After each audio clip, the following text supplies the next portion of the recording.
Hi, enjoy listening. A wind roared through the narrow streets of a small town tucked deep in the Appalachian foothills. It wasn't the kind of wind that brushed against your cheek and disappeared. It came in bursts, tearing at shingles, rattling street signs, and making even the bravest of residents think twice about stepping outside. But Valerie Brooks had no choice. Pulling the collar of her worn but still elegant wool coat up around her chin, she leaned into the storm, shielding her face with her hands as bits of gravel and broken branches shot through the air. Most people had the sense to stay indoors. The local weather service had warned of heavy gusts all week. Yet here she was, a woman in her late 50s, pushing her way toward the glowing sign of First National Bank, where the faint light behind drawn curtains seemed to promise safety. Only a decade earlier, Valerie never would have imagined herself in such a position. Back then, she had lived in a wide, sunlit house with polished wood floors and a kitchen where she never had to worry about bills stacked high on the counter. She had been the wife of Gregory Brooks, as people used to say, with a nod of respect. Greg had been a transport and farming entrepreneur, someone the town looked up to.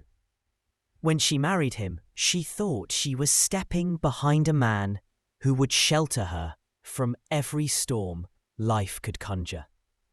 But all of that was gone now. The farm collapsed. The debts multiplied and the creditors were merciless. They sold their house, their land, even the furniture Valerie once polished every Saturday morning. With what little remained, they bought a run-down one-bedroom apartment in a tired brick building at the edge of town. And just when she thought things couldn't possibly grow worse, Greg suffered a violent attack one evening. Clutching his side, collapsing to the kitchen floor, and from that day forward, he never truly stood on his own again. Now Valerie's world was reduced to caring for him, scraping together enough money for his medication, and working nights as a cleaning lady. The irony wasn't lost on her. 30 years earlier, she'd given up her job as a shoe store clerk when Greg, handsome and commanding, had leaned across the counter and told her that her place wasn't behind a register, but at home, beside a man who was going places. Back then, she'd believed him. She'd wanted a family, children, stability. She thought she was choosing love and protection. Instead, she had traded her independence for a fragile wall that came crumbling down around her. Tonight, the wall was the storm. Her shoes slipped on icy patches as she pressed herself along the side of a building, pausing when the wind howled too strongly. She could have stayed home. God knew she wanted to. But the bank had ordered her in early. A special guest from New York was flying in tomorrow, and the manager, Richard Miles, wanted the place spotless. If she refused, she risked losing the one job that kept her and Greg from the brink of destitution. Finally, soaked and breathless, she staggered through the side door of the bank. The warm air hit her face like a blanket, and for a moment she just stood there, clutching her mop and bucket as if they were anchors holding her to this world. Her life had become a strange paradox. She wore coats and scarves from the years when money was no concern, yet now she scrubbed floors and emptied trash bins, the other staff often whispering about the overdressed cleaning lady. She bore their remarks in silence. Pride no longer had a place in her life. What did she have left? A husband who moaned through the nights, haunted by pain and regret. A son she hadn't heard from in almost 8 years, and a heart so wrung dry of tears that when one slipped down her cheek now, she brushed it away almost mechanically. But as she leaned on her mop, catching her breath and preparing herself for the long night ahead, Valerie whispered a single thought into the empty corridor. If only Greg had met me today instead of back then. Maybe everything could have been different. Maybe I'd still have my son. She tightened her grip on the handle, squared her shoulders, and began to work. The apartment smelled faintly of antiseptic and boiled potatoes. Valerie had grown used to it, though sometimes, when she came in from the fresh air, it hit her like a wall. Greg Brooks lay in the old bed that had been dragged into the living room after the stroke. The television murmured in the corner, though his eyes were shut, his chest rising and falling in shallow waves. Some nights he muttered in his sleep, reliving boardroom arguments or farmyard deals that no longer existed. Other nights he cried out in pain, startling Valerie from whatever fragile rest she managed. It wasn't always like this. Greg had once been the kind of man who filled every room with his presence. When their son, Ethan, was little, he'd sit him on his shoulders and parade him through town like a trophy. This boy, he'd declare to anyone within earshot, is going to carry the Brooks name farther than I ever could. He believed it too. Ethan was bright, sharp as a tack, with the sort of drive that didn't need to be pushed. But Ethan also had a softness Greg didn't understand. Where Greg was forceful, Ethan was considerate. Where Greg judged, Ethan tried to understand. That difference became a fault line the moment Ethan brought home Natalie Harper. Valerie remembered it vividly. Natalie was sweet, with wide brown eyes and a nervous smile. She was studying literature at the State University, waitressing at a diner to help pay tuition. Ethan was smitten. Valerie could see it in the way he leaned toward her, in the nervous excitement of his voice when he introduced her. Valerie had thought Natalie seemed kind, genuine, exactly the sort of person who could steady Ethan's ambitious heart. But Greg had sized her up in seconds. She's not good enough for you, he'd told Ethan later that evening, when Natalie had gone home. Look at her. She comes from nothing. She's got no family name, no standing, no future. You're meant for bigger things than this. Ethan's jaw had set, just like his father's did in an argument. I love her, Dad. That's enough for me. It's not enough, Greg had barked, slamming his fist on the table. You think love pays bills? You think love keeps a family from falling into ruin? Mark my words, son. If you tie yourself to her, you'll drag yourself down. Valerie had sat there, silent, torn between the two men she loved most. She could have spoken up, could have defended Natalie, could have asked Greg to soften his words. But years of being his stone wall of a wife had trained her to hold her tongue. The breaking point came a few weeks later. Greg had staged what he thought was a clever ploy, a toast at Sunday dinner. He poured Natalie a glass of sparkling wine, offering it with exaggerated charm. She was hesitant, embarrassed, but she didn't want to offend him. Within minutes, her eyelids fluttered, her body swayed, and she nearly collapsed. Valerie's heart stopped. She knew instantly. Greg had slipped something into her drink. A sleeping pill, most likely. Natalie's cheeks burned with humiliation as Greg sneered. "You see? This is what you want to marry, Ethan? A lightweight? A liability? A girl who can't handle a single glass of wine." That was the moment Ethan snapped.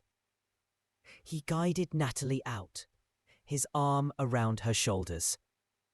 His voice, trembling with rage, carried down the hall as he shouted back, "If she's not welcome here, then neither am I." The door slammed.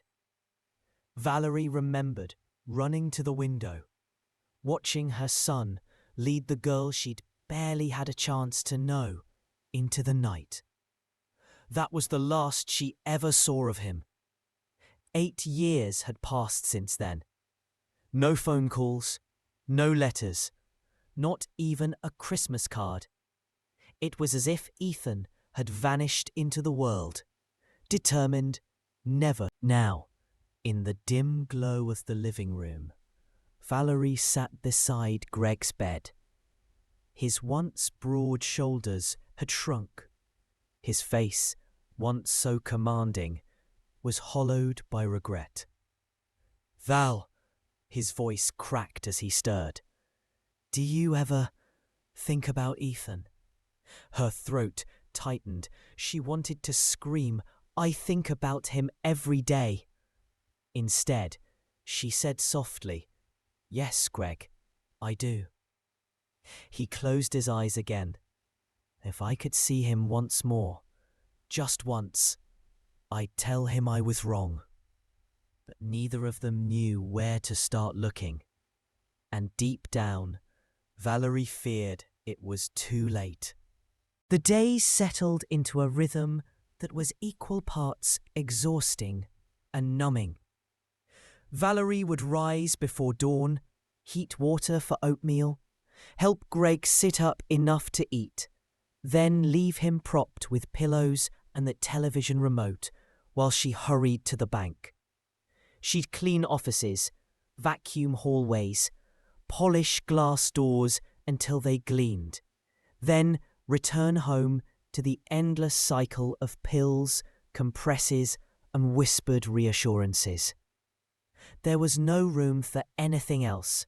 No friends, no visits, no holidays. Life had shrunk to the square footage of their apartment and the sterile corridors of the bank. Money was always short.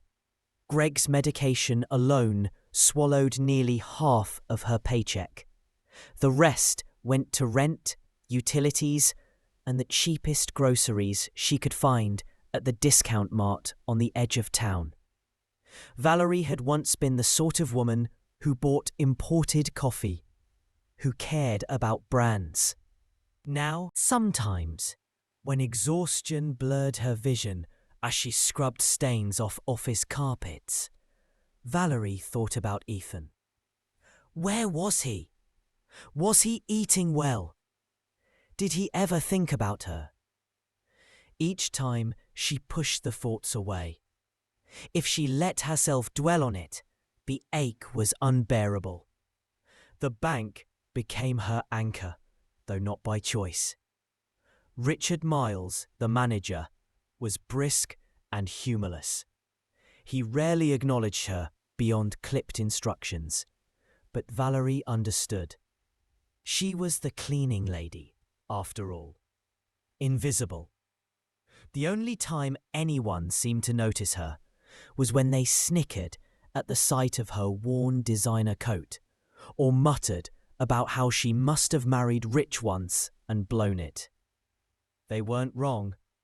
Still, she kept her head down. She had to. It was late January when Richard announced the visit that would change everything. "Mr. Davenport will be here from New York next week," he said one morning as Valerie emptied the trash bin in his office. He didn't look at her when he spoke, but his tone carried the weight of warning. He's considering a major expansion in this region. Everything must be perfect. Valerie nodded, though he hadn't asked her opinion. She'd been cleaning offices long enough to know her role. Make sure the desks were spotless, the floors gleamed, the windows shone. That was all. But inside, she felt the pressure like a tightening vise.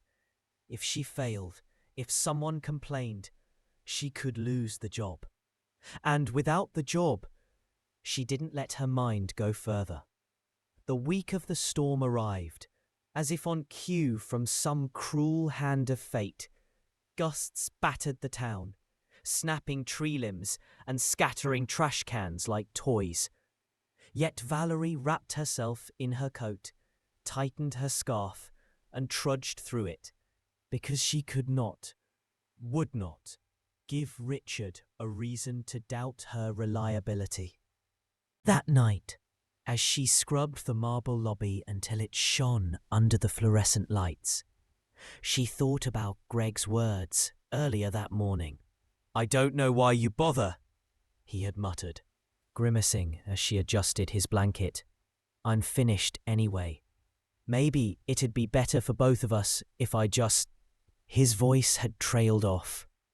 Valerie had pressed her hand to his. "Don't say that. Don't ever say that." But part of her feared he meant it. She wrung out her mop and set it back in the bucket. The storm rattled the windows of the bank, but inside was a fragile bubble of warmth and light. She stood for a moment, her hands raw from cleaning solution, her back aching, and whispered to herself, "Just a little longer. Hold on just a little longer." Because she didn't know it yet, but change was already on its way. The day Charles Davenport arrived, the town bank felt more like a stage set than a workplace. Richard Miles barked orders at the clerks, making them rearrange folders on desks and straighten blinds that were already straight. The smell of fresh polish lingered in every hallway. Even the potted plants had been dusted. Valerie had been at the bank since sunrise, buffing the marble floor until it shone like glass. She kept her head down as the whispers circulated. "He's one of the biggest investors in New York. He might fund 3 new branches. If this goes well, Richard will be promoted." All she cared about was avoiding mistakes. By mid-afternoon, she was carrying her mop bucket back toward her storage closet when the glass doors at the entrance swung open. A tall man in an impeccable navy suit stepped inside, brushing off the winter air. His presence shifted the atmosphere immediately. People straightened their backs, voices hushed. Charles Davenport exuded the quiet authority of someone used to being listened to. Valerie didn't dare look up. She sidestepped, eyes on the floor, trying to slip past without notice. To him, she was nothing more than another face in the background.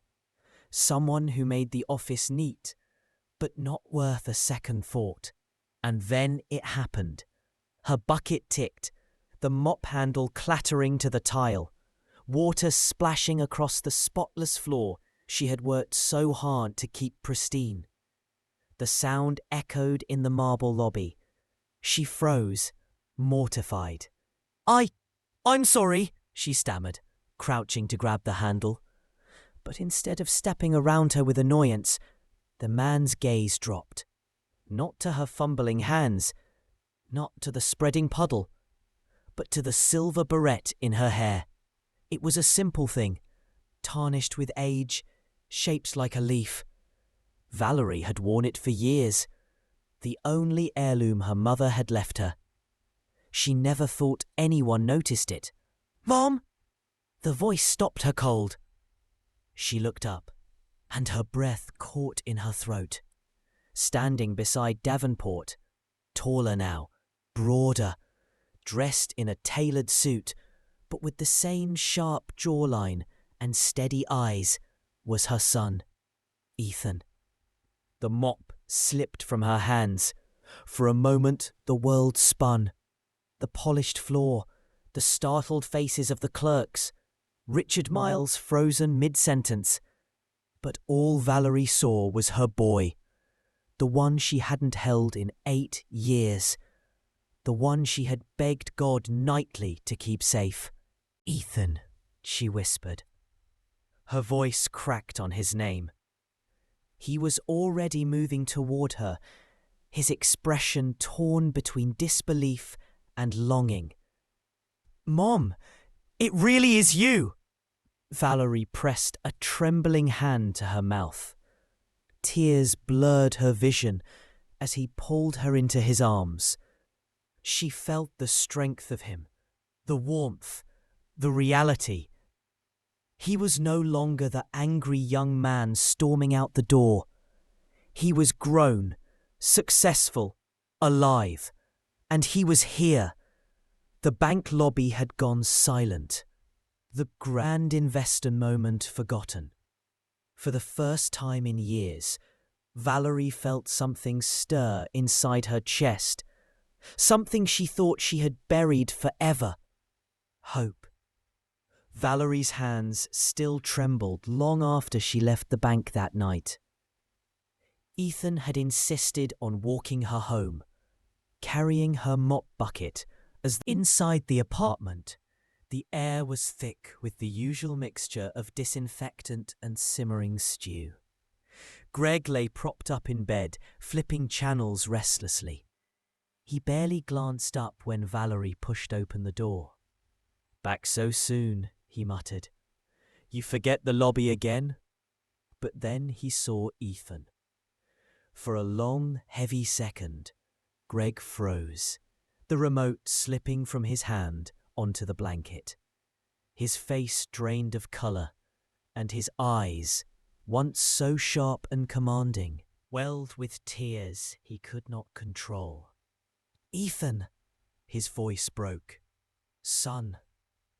Ethan stood motionless in the doorway, his expression tight.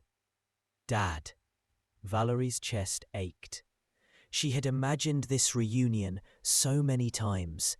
Greg begging forgiveness, Ethan rushing into his arms. But real life was never that simple. Ethan's jaw was set, his arms crossed, and though his eyes glistened, his body stood rigid, unwilling to yield. Greg tried to sit up straighter, but his body betrayed him. He sagged against the pillows, breathing hard. "I was wrong," he whispered hoarsely. "I was wrong about everything. About Natalie. About you. I ruined it all. And I can't undo it." Ethan's lips pressed together, his silence heavier than any words. Valerie stepped forward, desperate to bridge the gap. "Ethan," she said softly, "your father hasn't been the same since that night. He's been asking for you. Praying for another chance." The room filled with a tense quiet, broken only by the low hum of the TV. Ethan looked from his mother to his father, the woman who had carried him in her heart through years of absence, and the man who had driven him away with cruelty. Finally, Ethan let out a slow breath. "I'm here because of Mum. I came back for her." His voice cracked slightly, though he steadied it quickly. "But if you really mean what you say, then you're going to have to prove it." Greg's lips trembled. "Tell me how." Before Ethan could answer, a gentle knock sounded at the door. Valerie blinked, confused, until Ethan turned and opened it. And there she was, Natalie Harper. The same wide brown eyes, the same nervous smile, only older now.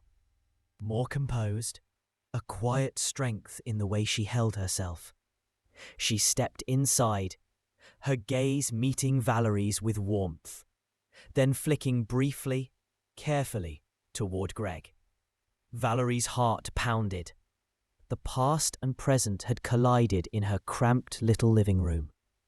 And she knew nothing in their lives would ever be the same again. The little apartment felt too small for 4 people, too full of history to hold so many unsaid words. Natalie stood just inside the doorway, her gloved hands clasped in front of her, as if she wasn't sure she had the right to be there. Valerie broke the silence first.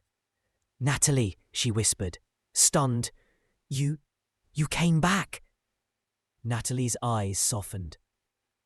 "I had to," she said quietly. "When I heard Ethan found you, I knew it was time." Greg shifted uncomfortably on the bed, his pride stripped bare by illness and regret. He wanted to speak, Valerie could see it in his eyes, but no words came. Ethan guided Natalie to the table, pulling out a chair for her. He moved with quiet confidence, nothing like the angry boy who had stormed away years ago. He had become a man, steady and deliberate, someone who carried authority in the tilt of his shoulders and the calm in his voice. Valerie poured tea, her hand still shaking.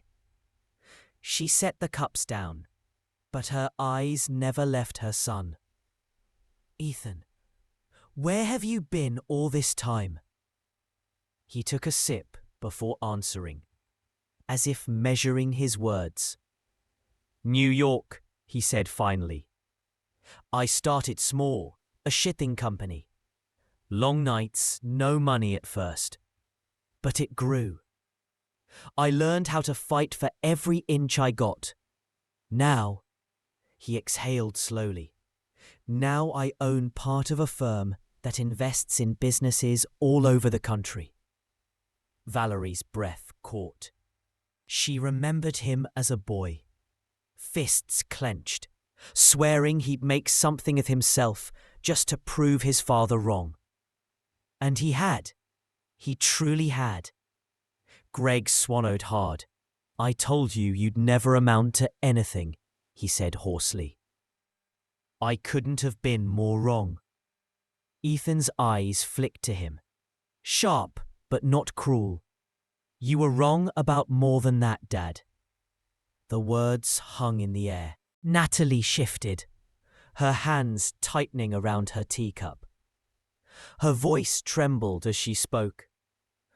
I never stopped caring for you, Ethan. Not for a day, but your father." She glanced at Greg, then stopped herself. Things were said. Things that should never have been said. Ethan looked at her for a long moment. His expression softened, but he didn't move closer. "I know," he said quietly. "I know it wasn't all you." Greg lowered his gaze, unable to meet his son's eyes. Valerie's heart ached, watching the 3 of them. Her son, the girl he had once loved, the husband who had broken them apart.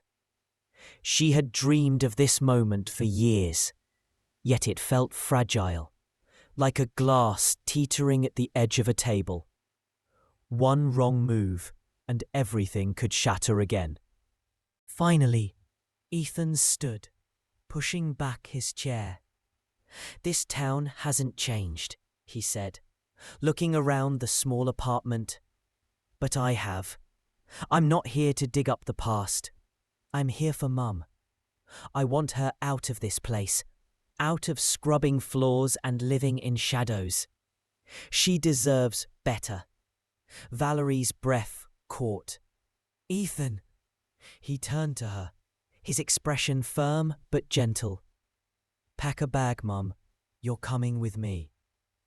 Greg's face tightened with fear, and Natalie looked down at her lap.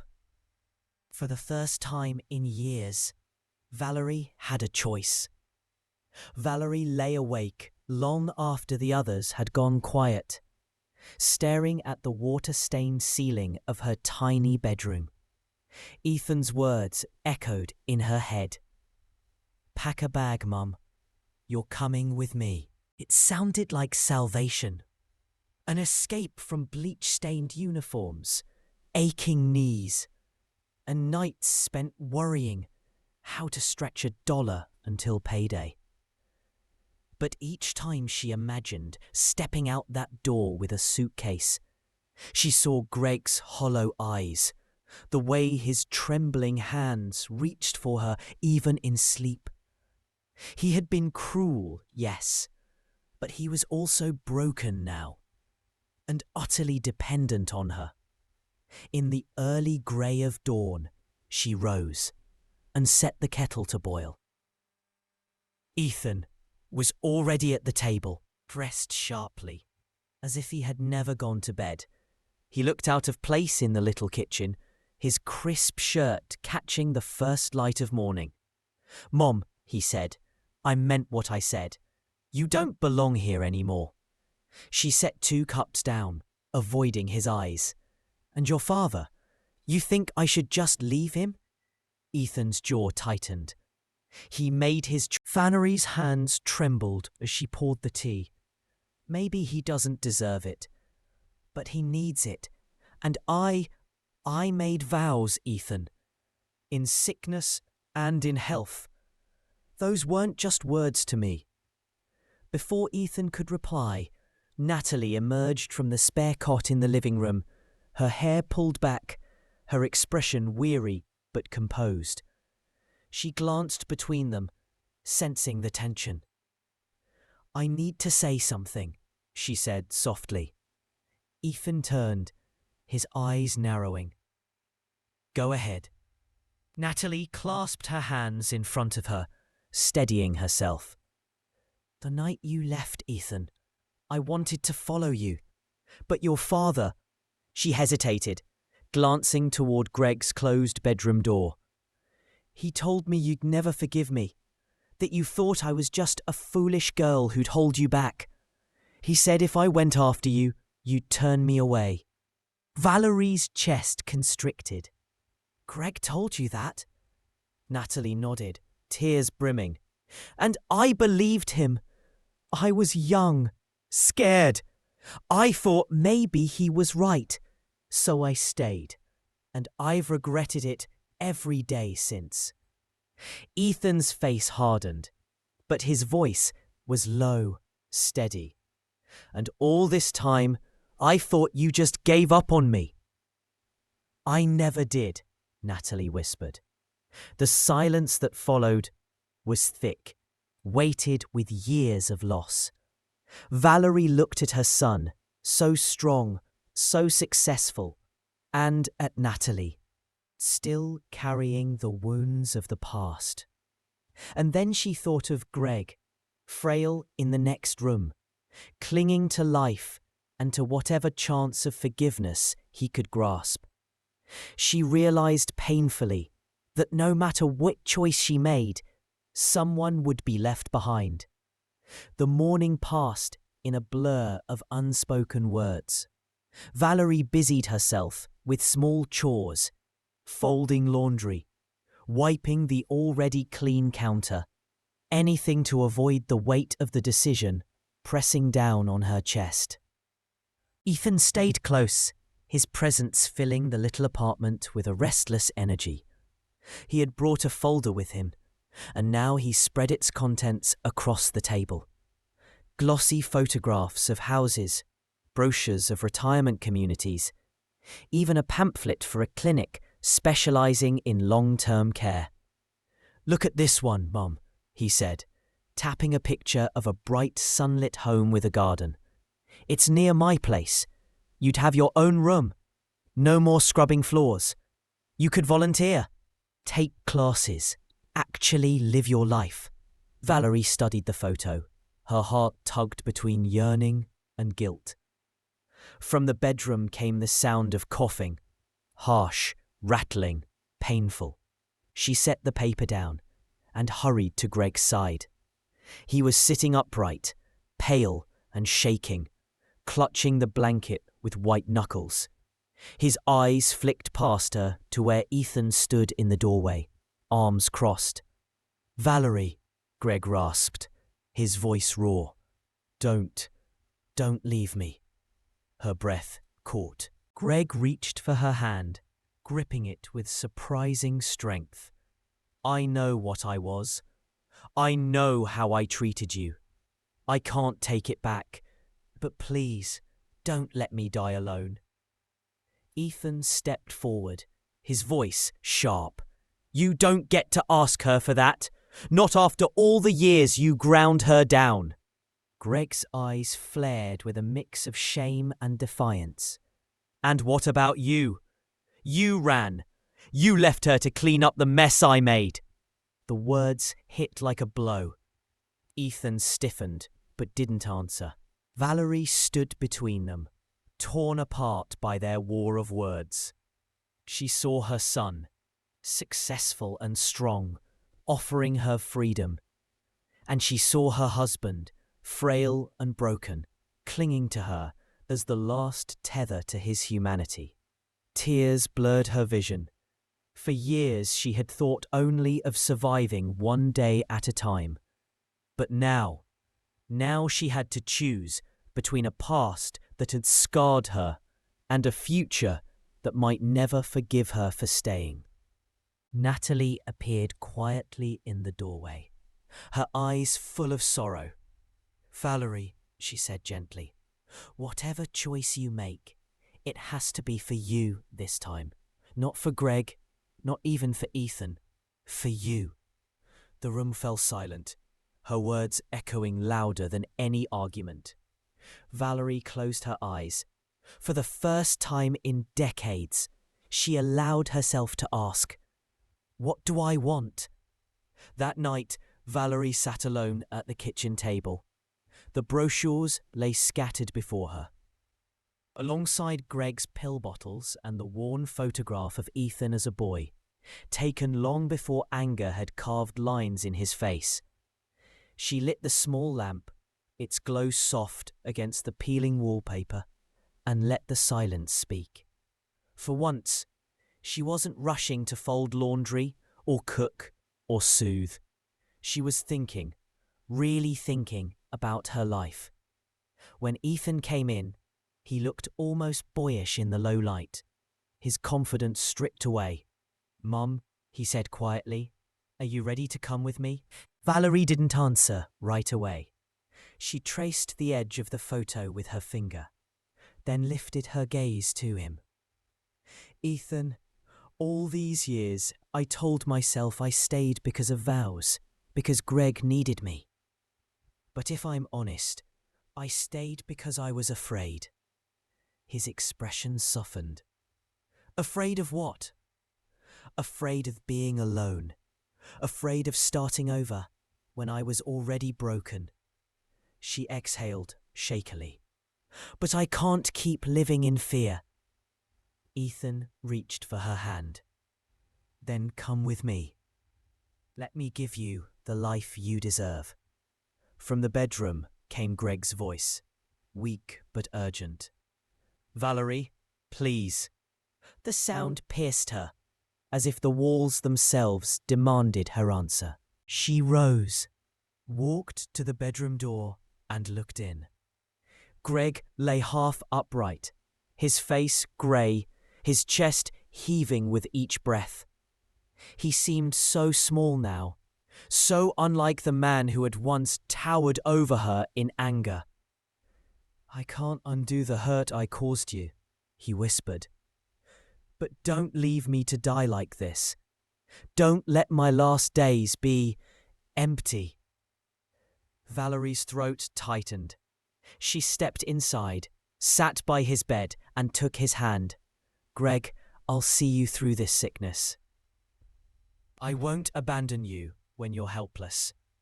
But once it's over, whatever way it ends, I won't stay in this life anymore." Greg's eyes closed, tears slipping down his cheeks. He nodded faintly, too weak to argue. When she returned to the kitchen, Ethan was watching her, torn between disappointment and respect. "So you're staying?" he asked. "For now," Valerie said, her voice steady. "Not forever. For me."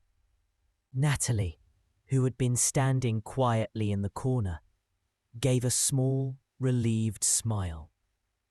"That's the bravest choice you could make, Valerie. You're not running. You're deciding." Ethan lowered his head, then finally nodded. "Then I'll wait. And when you're ready, I'll be here." Valerie looked at them both. Her son, hardened but still hers, and Natalie, carrying love that time hadn't killed.